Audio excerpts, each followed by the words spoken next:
Welcome to episode 31 of the Ready for More podcast. That banner that you have on your Facebook page and your Facebook business groups is a really hot spot because that's above the fold in the language. It's what people see first. Think about how you can use that prime real estate. Welcome to the Ready for More podcast, where we share success strategies and stories for women business owners, entrepreneurs who are ready for more for yourself and for your business. I'm your host, Heather Cameron, and I'm here to help you to discover your unique path to profitability and success so you can achieve your more on your own terms. Are you ready for more?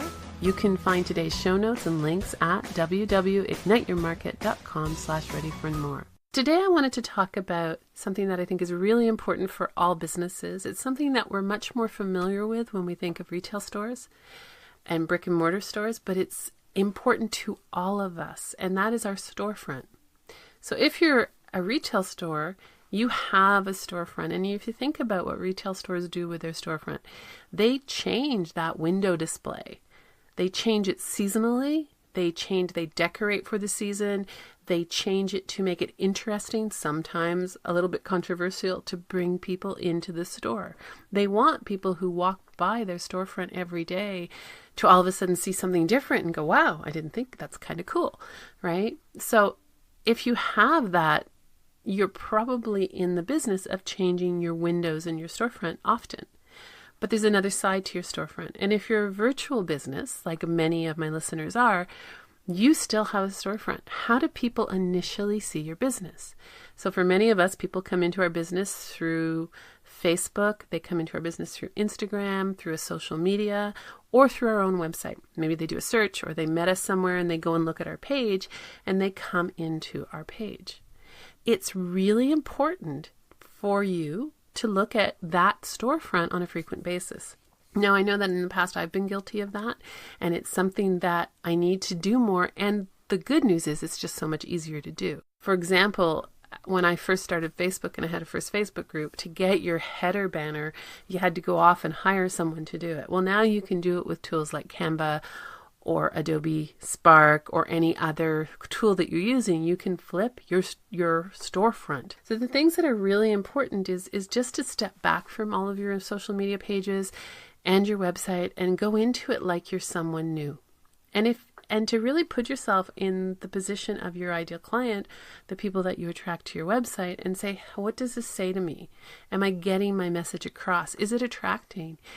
Would I benefit from having something seasonal, right? So you can change your imagery without changing your site to make it potentially a bit more seasonal or more appropriate. And seasonal doesn't have to be necessarily weather-based, it's there for many of us. Seasonal could be that, if you have a product that potentially sells into the consumer market and people are going to buy because Christmas is coming, that's a big season.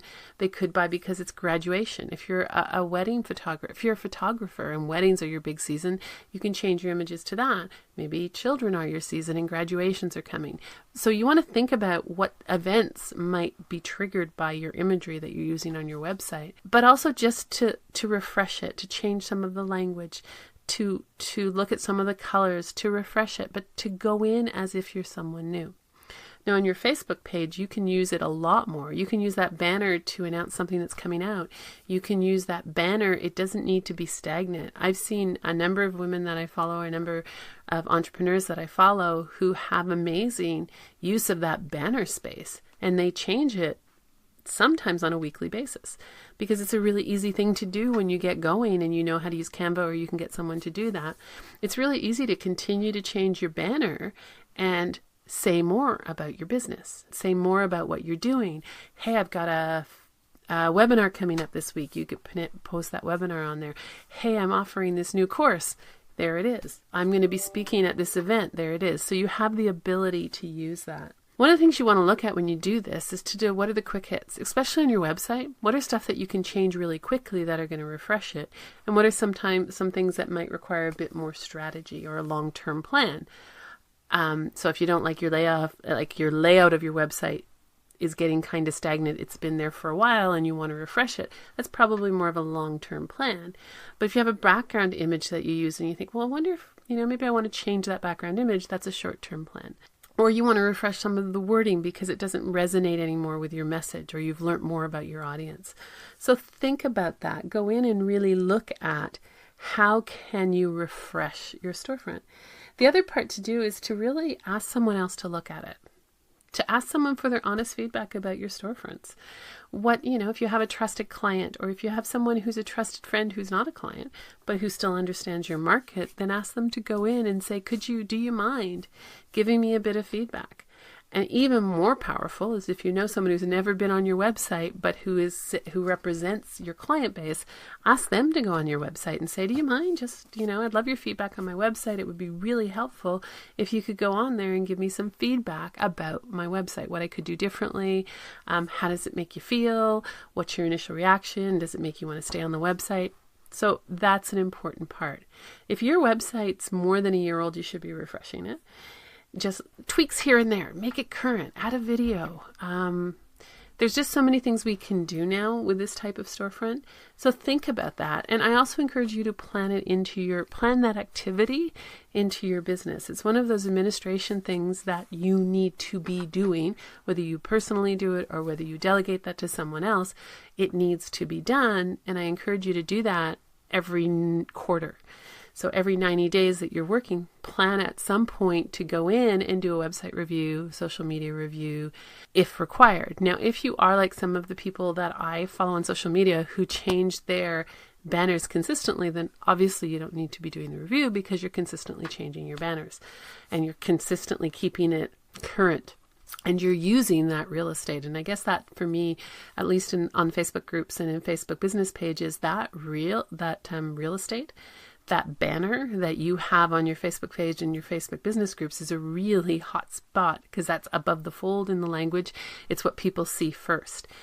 So think about how you can use that prime real estate to promote what's going on in your business on a regular basis, to cycle things through.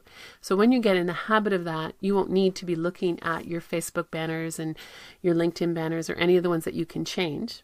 So think about this in a couple of ways. Which ones do you want to change frequently?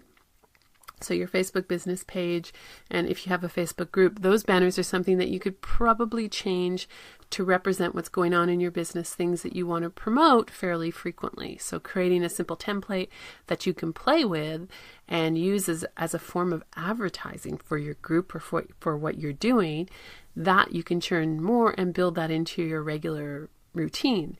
Your website, you probably don't want to churn every week or so. So your website's more of, I'm going to look at it on a monthly basis. Now, for some people, that's not true.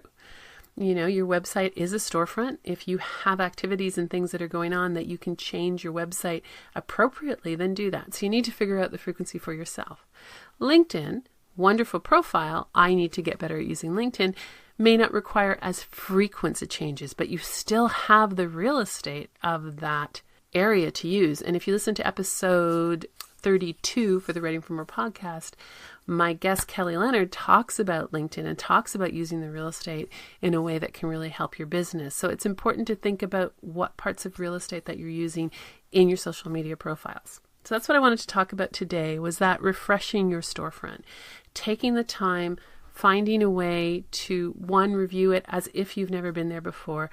Ask a trusted friend or a colleague or someone who's not familiar with your websites and your social media profiles to give you some feedback so that you can tweak them. And then consider what are short-term things, what are long-term things, and what are things that you're going to want to change on a regular basis. And when you have that, it'll become part of your process and part of your routine, and you'll be adding a huge amount of power and using that amazing real estate that you have in your banners and in your website. Thank you for listening to this episode of the Ready for More podcast. You can find today's show notes and links at www.igniteyourmarket.com/readyformore. My name is Heather Cameron. I'm your podcast host. And when I'm not hosting this podcast, I'm busy working with entrepreneurial women like you who are ready for more in their business and are looking to get focused on their own unique path to success. You can find more about myself and my programs at www.igniteyourmarket.com. If you like what you heard, feel free to rate, review, and share with your friends. And don't miss an episode by subscribing. Until next time, remember, now is the best time to focus on your more and be inspired by your own unique gifts.